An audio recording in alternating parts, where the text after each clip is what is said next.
I mean, I saw you do The Cure, which I thought was a magnificent piece. Thank you. Can you tell me a bit about how you got involved, how it started, and all that? Yeah, absolutely. My father, who's one of my greatest people in my life, one of my greatest supporters and fans.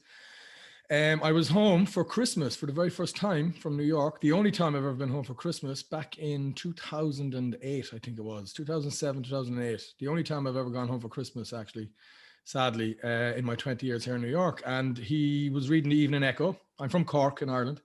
And he was reading the Evening Echo one night, and he noticed there was an ad in the paper for an article about Conal Creedon, who's an absolutely wonderful writer.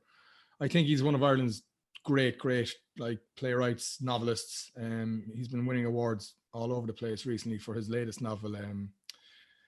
But he was signing a copy of his Second City trilogy, which was a trilogy of 3 plays: The Cure, After Luke, and When I Was God. These plays dealt with the relationship between fathers and sons.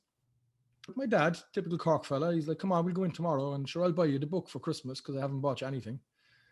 So we went in to meet Conal, the author, the playwright, and unfortunately he was ill and they had to cancel the signing, but we bought the book anyway. And I took them home to New York with me and I read them, and George Heslin from Origin Theatre Company got in touch because he was putting together this first Irish Theatre Festival. That was back in 2009, I think, or 2008 was the first one. And so we decided, I decided I would do After When I Was God, which was a two-hander, a very funny play set in Cork about a father and son. The son wants to be a soccer player when he grows up, and the father, who's a staunch Republican, is aghast at the prospect of his son playing a foreign sport like this, and he's going to be a hurler, which is a good traditional Irish sport where you get your teeth broken, your knuckles crushed, and everything else in between.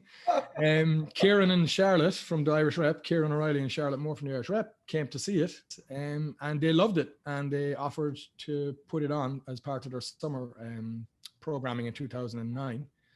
And we put it on, took the place by storm. I think people really loved it and responded to that show. We coupled it with another three-hander called After Luke, which was a variation on the theme of the parable of the prodigal son, set against the backdrop of Cork City and the economic boom of the Celtic Tiger. And yeah, I mean, we were on the Irish Rep for 3 months with this, dressed up as a soccer player. It was heaven for me.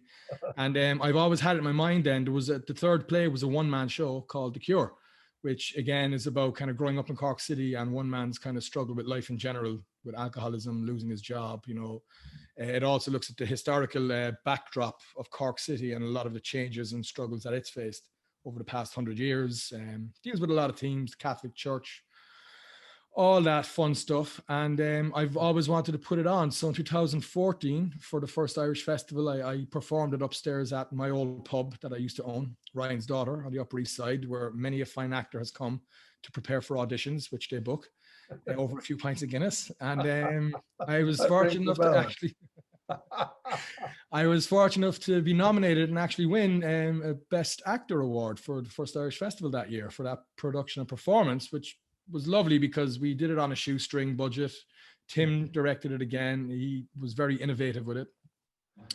And it gave me a lot of joy. And then last year, I was on a bit of a roll with a lot of work and I had like an extra month or two free. Yeah. And I decided to start my own theatre company called The Pigeon. And, you know, sometimes it's best to just go with what you know.